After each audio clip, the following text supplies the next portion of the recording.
अलौकिक, अद्भुत, दिव्य अयोध्या धाम, हर तरफ जय श्री राम। नमस्कार, आपके साथ मैं हूं प्राची पाराशर। प्रभु श्री राम का धाम अयोध्या तैयार है। प्रधानमंत्री मोदी का इंतजार है। 22 जनवरी को प्राण प्रतिष्ठा होनी है। उससे पहले 30 दिसंबर को मोदी अयोध्या आ रहे हैं। एक एक इंतजाम की समीक्षा करने मुख्यमंत्री योगी आज अयोध्या पहुंच रहे हैं। सबसे पहले वो हनुमानगढ़ी पहुंचेंगे और बजरंग बली के दर्शन करेंगे। इसके बाद सीएम योगी राम मंदिर पहुंचेंगे, मंदिर निर्माण का काम देखेंगे और राम लला की पूजा अर्चना करेंगे। अयोध्या में राम मंदिर का काम करीब करीब पूरा हो गया है। गर्भगृह तैयार है, सिंहासन रेडी है। आज योगी आने वाले हैं। दीवारों और छतों पर नक्काशी का काम भी पूरा हो चुका है। अयोध्या के जिस रेलवे स्टेशन का उद्घाटन 2 दिन बाद प्रधानमंत्री मोदी करने वाले हैं, उसका नाम अयोध्या जंक्शन से बदलकर अयोध्या धाम कर दिया गया है। तो पीएम मोदी के आने से पहले सीएम योगी अयोध्या पहुंच रहे हैं। अयोध्या में जाकर पीएम के दौरे की तैयारियों की समीक्षा योगी आदित्यनाथ करेंगे। राम मंदिर के निर्माण कार्य को देखेंगे। चूंकि गर्भगृह बनकर तैयार हो चुका है, सिंहासन बनकर तैयार हो चुका है, ये तैयारियां कहां तक पहुंची हैं, इसका निरीक्षण खुद मुख्यमंत्री योगी आदित्यनाथ करेंगे। रेलवे स्टेशन का उद्घाटन प्रधानमंत्री नरेंद्र मोदी करेंगे। उस रेलवे स्टेशन पर भी जाकर तैयारियों का जायजा सीएम योगी आदित्यनाथ लेंगे। 1 महीने के अंदर सीएम योगी का यह तीसरा अयोध्या दौरा है। आज वो तकरीबन 3.5 घंटे तक अयोध्या में रुकेंगे। एक एक तैयारी की समीक्षा करेंगे, अफसरों को जरूरी दिशा निर्देश देंगे और रामलला के दर्शन पूजन भी मुख्यमंत्री योगी आदित्यनाथ करेंगे। जब से अयोध्या में राम मंदिर के निर्माण का कार्य शुरू हुआ है, तभी से मुख्यमंत्री का रूटीन दौरा अयोध्या में रहता है। पीएम के जाने से पहले खास सीएम योगी का यह दौरा है। चूंकि आज पीएम के आने से पहले तमाम तैयारियों को दुरुस्त कर लिया जाएगा, अधिकारियों से बातचीत की जाएगी, अधिकारियों को दिशा निर्देश दिया जाएंगे। अब देखिए, तैयारियों की समीक्षा सिर्फ सरकार नहीं कर रही, बल्कि राम मंदिर ट्रस्ट भी आज और कल 2 दिनों तक मीटिंग करेगा। आज की बैठक में उद्घाटन की तैयारियों पर चर्चा होगी। कल की बैठक में उस मूर्ति को फाइनल किया जाएगा जो गर्भगृह में लगाई जाएगी, क्योंकि ऐसी 3 मूर्तियां हैं जिनका निर्माण अयोध्या में किया जा रहा है और उन 3 मूर्तियों में से किसी एक मूर्ति को मंदिर में लगाना है, प्राण प्रतिष्ठा करनी है। मंदिर में मंडप से लेकर मूर्ति और सिंहासन तक सब तैयार है। अयोध्या के राम मंदिर में 5 मंडप बनाए जाने थे। नृत्य मंडप, रंग मंडप, गूढ़ मंडप, कीर्तन मंडप और प्रार्थना मंडप, ये सभी मंडप रेडी हैं। रामलला का गर्भगृह भी बन गया है। गर्भगृह की दीवार और छत पर नक्काशी खत्म हो गई है। गेट पर सोने की परत लगाने का काम चल रहा है। जिस सिंहासन पर मूर्ति रखी जाएगी वो भी तैयार है, उस पर भी सोने की परत लगाई जा रही है। तो सारी तैयारियां लगभग पूरी हो चुकी हैं, या जो तैयारियां बची हैं वो अपने अंतिम चरण में हैं। राम मंदिर प्राण प्रतिष्ठा से पहले योगी सरकार ने एक बड़ा फैसला लिया है। यूपी के आबकारी मंत्री नितिन अग्रवाल ने ऐलान किया कि अयोध्या में 84 कोसी परिक्रमा क्षेत्र में शराब नहीं मिलेगी। इस इलाके में शराब बिक्री को पूर्ण रूप से प्रतिबंधित किया जाएगा। 84 कोसी परिक्रमा क्षेत्र से सभी शराब की दुकानें हटाई जाएंगी। तो पवित्रता का ध्यान रखा जा रहा है और इसी के तहत शराब की दुकानों पर पाबंदी है। जो 84 कोसी परिक्रमा मार्ग है, हम पूरी तरीके से शराब बंदी वहाँ करें, प्रतिबंधित करें बेचना, शराब का बिकना। और हमने जितनी भी दुकानें आवंटित थी उस क्षेत्र में, हमने सभी उन दुकानों को शिफ्ट किया है, हटाया है और हम पूरी तरीके से उस 84 कोसी जो परिक्रमा मार्ग है उसको पूरी तरीके से हमने शराब की बिक्री प्रतिबंधित कर दी है। और विशाल प्रताप सिंह मेरे सहयोगी इस वक्त अयोध्या से हमारे साथ जुड़ गए हैं। विशाल, एक बड़ा फैसला योगी सरकार की तरफ से लिया गया है। क्या आने वाले वक्त में कुछ और ऐसे फैसले देखने को मिल सकते हैं?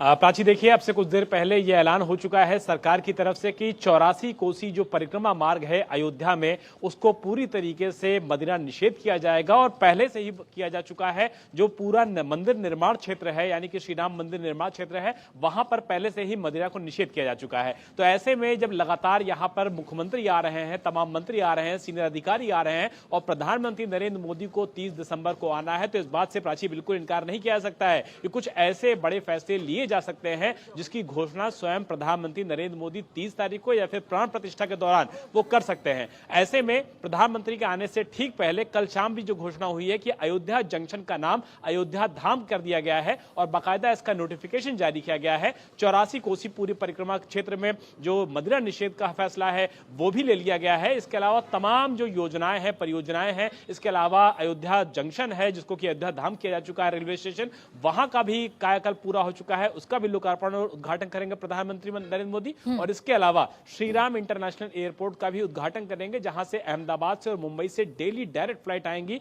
श्रद्धालुओं के लिए अयोध्या। तो तमाम सौगातें न सिर्फ अयोध्या के लिए बल्कि आसपास के जो जनपद हैं उनका भी समग्र विकास हो सके, उत्तर प्रदेश का विकास हो सके, इसको लेकर के मुख्यमंत्री योगी आदित्यनाथ बिल्कुल अयोध्या धाम को एक मॉडल के तौर पर बीजेपी सरकार प्रोजेक्ट करना चाहती है और इसके तहत जितने भी जरूरी कदम हैं वो सरकार की तरफ से विशाल उठाए जा रहे हैं। आप बने रहिए हमारे साथ। 22 जनवरी को रामलला की प्राण प्रतिष्ठा होनी है, ये तो सब जानते हैं, लेकिन किस मूर्ति की प्राण प्रतिष्ठा होगी ये हम आपको बता देते हैं। गर्भगृह में रामलला की 2 मूर्तियां लगाई जाएंगी। पहली मूर्ति वो लगेगी जो अभी टेंट में है, जिसकी अब पूजा होती है। यह विग्रह बेहद छोटा है। इसके साथ साथ गर्भगृह में एक दूसरी मूर्ति भी लगाई जाएगी। नई मूर्ति 5 साल के बालक का विग्रह है। इसी नई मूर्ति की प्राण प्रतिष्ठा 22 जनवरी को होनी है। गर्भगृह में जो नई मूर्ति लगनी है उसके लिए रामलला की 3 मूर्तियां तैयार की गई हैं। इनमें से एक मूर्ति का चयन होगा। चुनी गई मूर्ति गर्भगृह में लगेगी और उसकी प्राण प्रतिष्ठा की जाएगी। और ये जो विग्रह होगा ये भगवान राम के छोटे स्वरूप का होगा, यानी कि बाल स्वरूप का होगा। गर्भगृह में नई मूर्ति इसलिए लगाई जा रही है क्योंकि रामलला का जो विग्रह है वो छोटा है, यानी अभी जिस मूर्ति की पूजा होती है, जिस मूर्ति के दर्शन आप टेंट में जाकर करते हैं, उसका विग्रह छोटा है। दूर से दर्शन करने में श्रद्धालुओं को दिक्कत हो सकती है, इसीलिए 3 नई मूर्तियां बनवाई गई हैं। इनमें से 2 काले पत्थर और एक सफेद पत्थर वाली मूर्ति है।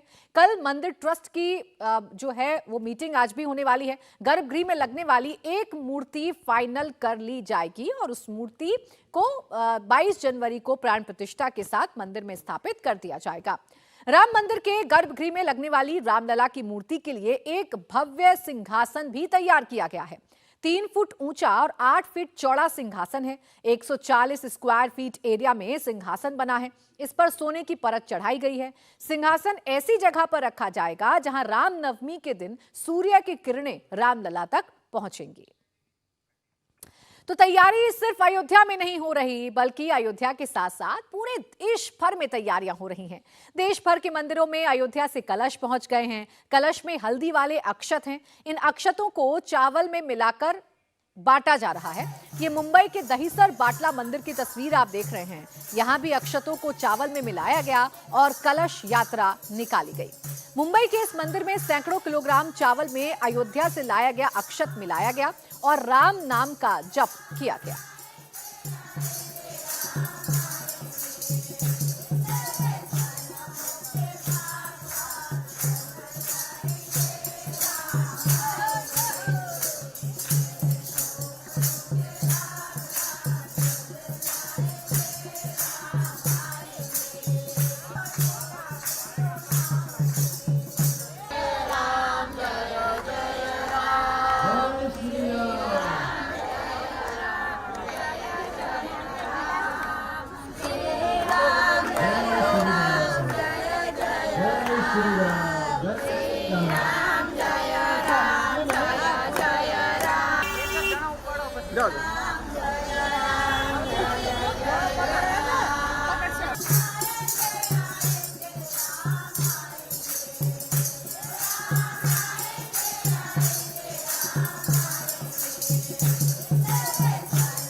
बाईस जनवरी को प्राण प्रतिष्ठा होने जा रही है, क्योंकि भव्य ऐतिहासिक राम मंदिर अयोध्या में तैयार हो गया। प्रधानमंत्री खुद जा रहे हैं प्राण प्रतिष्ठा के लिए, लेकिन देश भर में बीएचपी खास तौर पर हल्दी अक्षत का जो कलश अयोध्या के राम मंदिर से निकला है अलग अलग शहरों में, वहां पर उन अक्षत कलश की यात्रा के साथ छोटे अक्षत कलश बनाए जा रहे हैं जो लोगों में बांटे जाएंगे और अयोध्या के राम मंदिर के प्राण प्रतिष्ठा में शामिल होने का न्योता दिया जाएगा। ऐसी ही तस्वीर मुंबई के दहीसर इलाके के बाटला देवी मंदिर में देखने को इस समय मिल रही है, क्योंकि हमारी कुटी के भाग आज खुल जाएंगे क्योंकि भगवान राम आएंगे। इस भजन की आवाज आप सुन सकते हैं।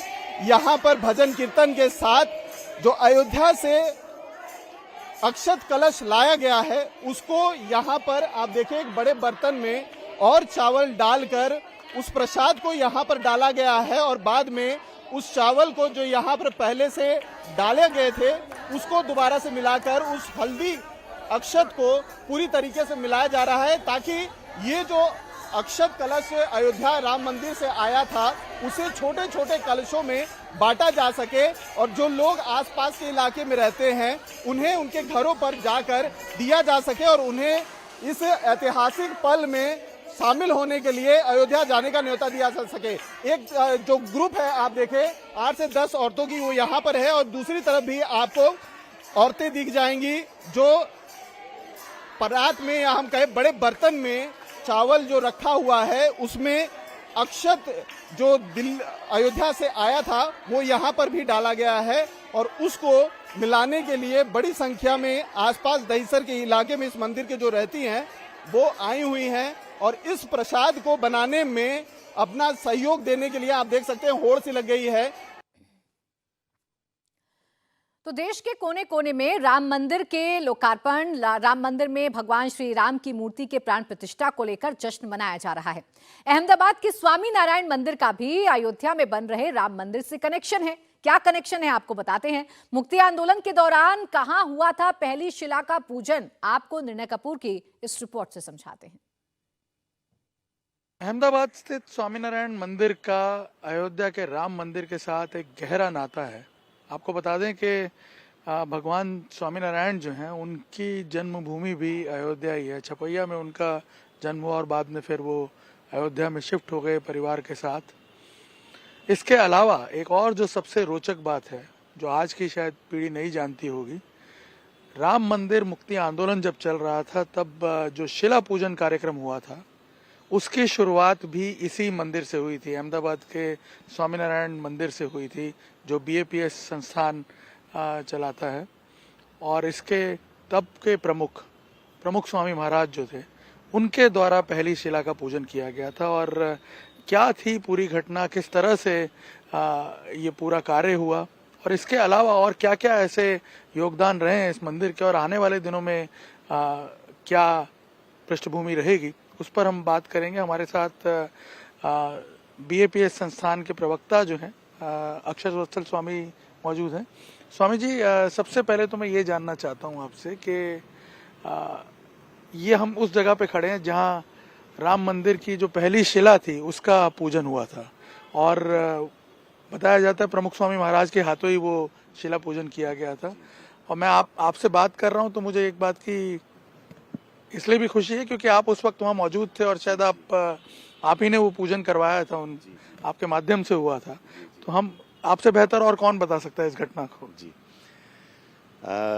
आपने बिल्कुल सही कहा कि ये वही मंदिर है, यही जगह है कि जहाँ परम पूज्य प्रमुख स्वामी जी महाराज ने श्री राम शिला का प्रथम पूजन किया था।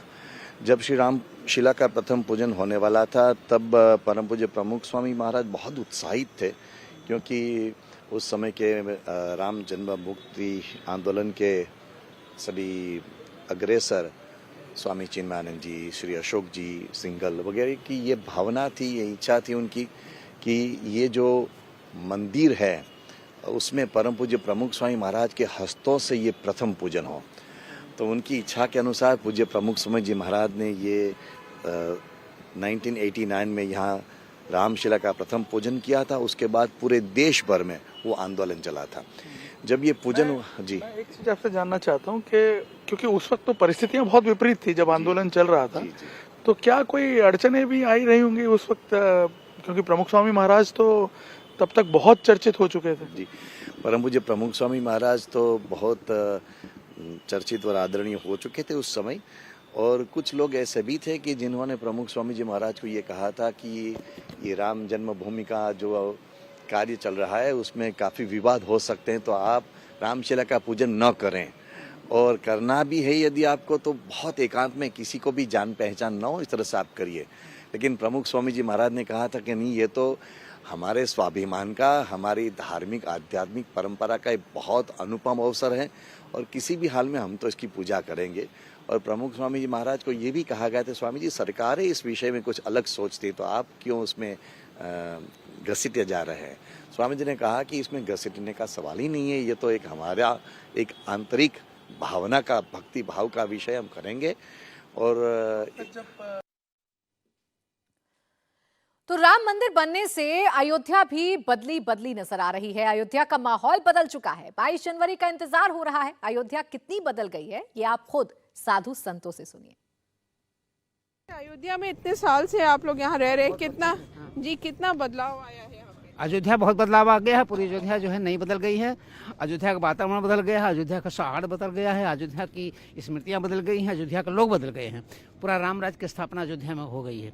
सजा दो धर्मकुल संसार, मेरे सरकार आए हैं, मेरे सरकार आए हैं, मेरे सरकार आए हैं। लगी कुटिया में दुल्हन सी, लगी कुटिया में दुल्हन सी, मेरे सरकार आए हैं। देखिए, सबसे बड़ी समस्या है रामचरितमानस में एक चिन्ह बताया गया है। जब ये चिन्ह दिखाई पड़ जाए तो समझो राम आने वाले हैं। चौपाई है कि अवधपुरी प्रभु आवत जानी, यानी अयोध्या में राम आने वाले हैं, कैसे जाने। अयोध्या में राम आने वाले हैं ये कैसे जाने कि अवधपुरी प्रभु आवत जानी। कैसे कह भैया सकल शोभा की खान। जब अयोध्या पूरा शोभा की खानी दिखाई पड़ने लगे तो राम आने वाले हैं। आज पूरी अयोध्या शोभा की खानी दिखाई पड़ रही है, इस नाते निश्चित है कि राम आने वाले हैं। उन्हों से नीक लागे जोगी मोदी तोर नौआ, उन्हों से नीक लागे जोगी मोदी तोर नौआ, बड़ा नीक लागे हे बड़ा नीक लागे राघव तोर गौआ। लेकिन जब यहाँ पे आइए तो भागिए नहीं, कुछ दिन रुकिए। कहाँ रुकना है? कनक भवन दरवाजे पड़े रहो, कनक भवन दरवाजे पड़े रहो, कनक भवन दरवाजे पड़े रहो, कनक भवन दरवाजे पड़े रहो, जहाँ राम जी विराजे पड़े रहो, जहाँ सिया राम जी विराजे पड़े रहो, कनक भवन दरवाजे पड़े रहो, कनक भवन दरवाजे पड़े रहो। जय हो। इस तरह से गोस्वामी तुलसीदास ने रामचरितमानस में लिखा है कि जब प्रभु श्री राम 14 साल का वनवास काट के अयोध्या लौटे थे तो पूरी अयोध्या सजी हुई थी, उल्लास का माहौल था। और आज भी अयोध्या की सड़कों पे, अयोध्या की गलियों में, अयोध्या में सरयू नदी के किनारे ठीक उसी तरह का माहौल दिखाई दे रहा है।